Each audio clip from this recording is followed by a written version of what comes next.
అదే RTV app వార్తల్ని క్షణాల్లో చదివే అవకాశం ఉంటుంది. ఒక న్యూస్ పేపర్, ఒక టెలివిజన్ ఛానల్ మీ చేతుల్లో ఎప్పుడూ ఉంటాయి. పార్టీ ఒక నాయకులని వాళ్ళ మీద తప్పుడు కేసులు పెట్టడము, వారికి సంబంధించినటువంటి కార్యకర్తలకి లేకపోతే మద్దతుదారులని టార్గెట్ చేయడము, సోషల్ మీడియాలో ఈ ప్రభుత్వం ఒక నిర్లక్ష్య ధోరణిని, ఈ ప్రభుత్వం ఒక వైఫల్యాన్ని ఎవరైనా సరే సోషల్ మీడియాలో పోస్ట్ చేస్తే వారి మీద కేసులు పెట్టడము,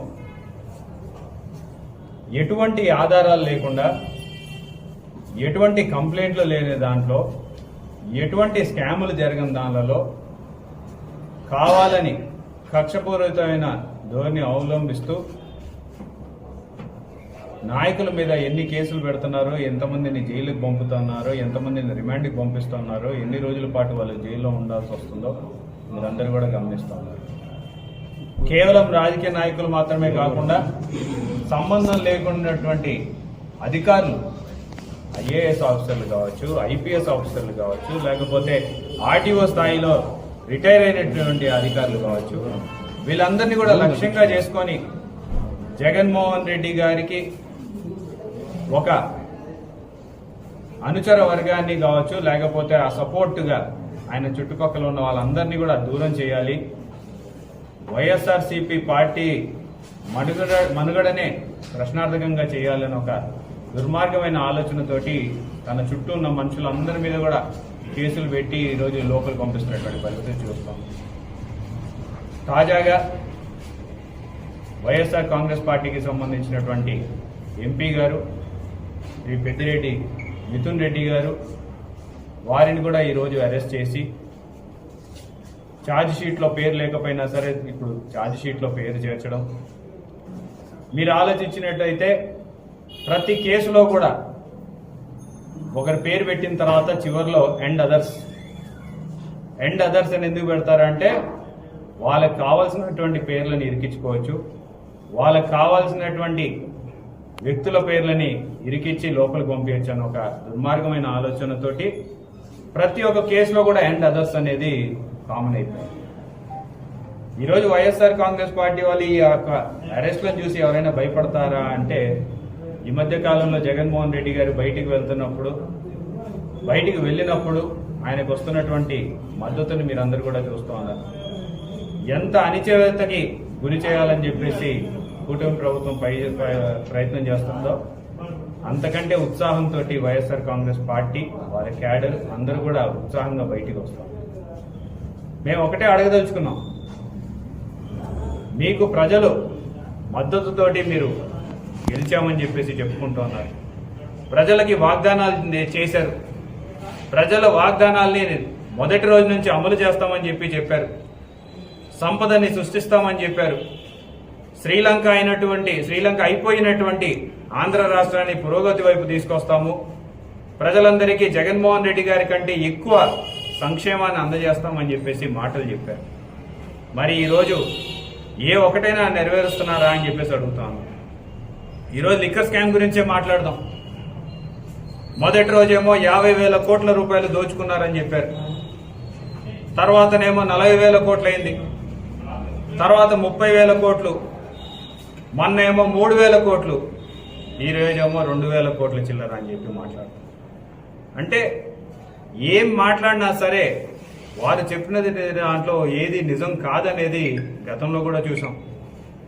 మీరు తిరుపతి లడ్డూలో చేసినటువంటి రాద్ధాంతం చేయొచ్చు, దాన్ని ఏమన్నా నిరూపించారా అంటే దానికి అతిగతి లేదు.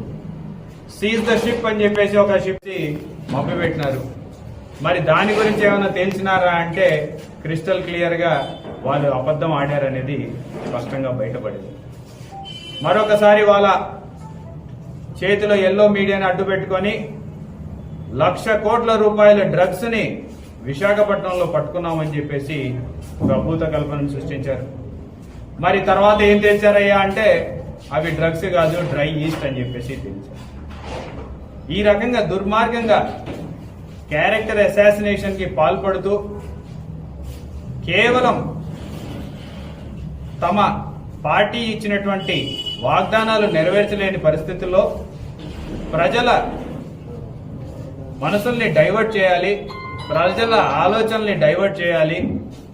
ఆ డైవర్షన్ పాలిటిక్స్కి పెట్టింది పేరుగా ఎన్ని ఏళ్ళు అయితే చెప్పుకుంటున్నామో మరొకసారి తానేంటనేది ఈరోజు చూపిస్తూ ఉన్నారు. మేము ఒక్కటే అడగదలుచుకున్నాం, ప్రజలందరూ కూడా ఆలోచించండి. ప్రజలందరికీ కూడా స్పష్టంగా కనపడుతోంది, వైఎస్ఆర్ కాంగ్రెస్ పార్టీ అధికారంలో ఉన్నప్పుడు ఎక్కడైనా సరే బెల్ట్ షాపులు అనేవి కనపడేవా? వైఎస్ఆర్సీపీ అధికారంలోకి వచ్చినప్పుడు మద్యం తాగే వాళ్ళ సంఖ్య తగ్గింది అనేది ప్రజలందరికీ కూడా సంఖ్యలతో చూపించడం జరిగింది. ఒకవైపు మద్యం సేవించే వాళ్ళ సంఖ్య తగ్గినా సరే రాబడి ఎక్కువ ఉంది అని చెప్పేసి మీరే చెప్తూ ఉన్నారు. నేను చెప్పే లెక్కలు మీరే చూపిస్తున్నారు అసెంబ్లీలో కూడా. మరి ఈనాడేమో పూర్తిగా ప్రభుత్వపరమైనటువంటి మద్యం శాఖని తమ అనుచర వర్గానికి, తమ నాయకులకి కట్టబెట్టి ఒక్కొక్క ఎమ్మెల్యేకి 40% పర్సెంటేజీలు ఇప్పించి ఈరోజు ఎక్కడ చూసినా సరే బెల్ట్ షాపులు పెట్టి గ్రామంలో తాగండి తూగండి అని చెప్పేసి విచ్చలవిడిగా మద్యాన్ని సప్లై చేస్తూ ఈరోజు మీరు వైఎస్ఆర్ కాంగ్రెస్ పార్టీ మద్యం కుంభకోణం చేసిందని చెప్తూ ఉంటే ప్రజలందరూ కూడా నవ్వుతూ ఉన్నారు. మద్య కుంభకోణానికి జరగాలంటే ఏ ఒక్కటైనా సరే ఆ రోజు మీరు ఆరోపించినట్టుగా రకరకాల బ్రాండ్ల పేర్లు చెప్పేవాళ్ళు. జగన్మోహన్ రెడ్డి గారు హయాంలో ఈ బ్రాండ్ వచ్చింది, ఆ బ్రాండ్ వచ్చింది. మేము అసెంబ్లీ సాక్షిగా కూడా చెప్పడం జరిగింది. అసెంబ్లీ సాక్షిగా ఆ అనుమతులు ఏ ప్రభుత్వంలో ఇచ్చాయనేది కూడా సాక్ష్యాధారాలతో సహా నిరూపించడం జరిగింది. ఆ అనుమతులు కూడా గతంలో వాళ్ళు 2014 నుంచి 19 వరకు పరిపాలించేటప్పుడే అనుమతులు మంజూరైనాయి అనే విషయం కూడా ఆ రోజు మేము చూపించడం జరిగింది. ఈరోజు అవే బ్రాండ్లు తర్వాత కాలంలో జగన్మోహన్ రెడ్డి గారి హయాంలో ఉన్నాయి. మరి ఈ రోజు కూడా అవే బ్రాండ్లు కొనసాగుతూ ఉన్నాయి. మరి ఎక్కడ అవినీతి జరిగిందో ఈరోజు మీరు చెప్పాల్సిన అవసరం ఉంది. ఎక్కడైనా డబ్బుని పట్టుకున్నారా? ఎక్కడైనా పలానా డబ్బుతోటి పలానా చోట ఆస్తులు కొన్నారని చెప్పేసి పట్టుకున్నారా? ఒక మనీ ట్రైల్ ఏమన్నా మీకు దొరికిందా? ఇవన్నీ ఏమీ లేకుండా కేవలం కక్షపూరిత రాజకీయాలతో, ఇదేమి ఈరోజు కొత్తగా కాదు తెలుగుదేశం వాళ్ళు చేస్తున్నది. గతంలో కూడా చూశారు. సంబంధం లేనటువంటి దాంట్లో ఆనాడు కాంగ్రెస్తో కుమ్మక్కయ్యి జగన్మోహన్ రెడ్డి గారి మీద కేసులు పెట్టి ఆయనని జైలుకి పంపించినటువంటి చరిత్ర ఈ చంద్రబాబు నాయుడు గారిది, తెలుగుదేశం పార్టీ. పైపెచ్చుగా వారు తప్పు చేసి వైఎస్ఆర్సీపీ పార్టీ కుట్ర పని మమ్మల్ని లోపల పెట్టిందని ప్రకటించుకోవడమే కాకుండా, ఒకటి గమనించండి, చంద్రబాబు నాయుడు గారు లోపలికి వెళ్ళిన దాంట్లో కూడా ఎక్కడా కూడా వైఎస్ఆర్ కాంగ్రెస్ పార్టీ ప్రమేయం లేదు. ఆనాడు సెంట్రల్ గవర్నమెంట్ వాళ్ళు నివేదిక ఇచ్చారు, అకౌంట్లను సీజ్ చేశారు, బ్లాక్ లిస్ట్ చేశారు కంపెనీలని. ఇవన్నీ జరిగిన తర్వాత మనీ ట్రైల్ని చూపించి దాంట్లో డైరెక్ట్గా చంద్రబాబు నాయుడు గారికి లింక్ ఉందనేది స్పష్టంగా బయటపడిన తర్వాత చట్టం తన పని తను చేసుకెళ్ళింది. కానీ ఎక్కడా కూడా ప్రభుత్వ పరంగా ఎవరు కూడా ఒత్తిడి చేసి లోపల పెట్టింది. కానీ ఈరోజు ఏం జరుగుతుంది? పుష్ప సినిమాలో డైలాగ్ చెప్పినా సరే ఈరోజు అరెస్ట్ చేస్తారు. పొరపాటున ఎవరైనా సరే పుష్ప సినిమాలో హావభావాలు చూపించినా సరే అరెస్ట్ చేస్తారు.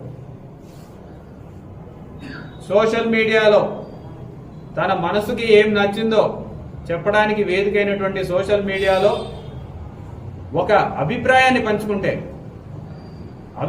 పంచుకుంటే కూడా అరెస్టులు చేస్తారు, రిమాండ్లకు పంపిస్తారు, తప్పుడు కేసులు పెడతారు.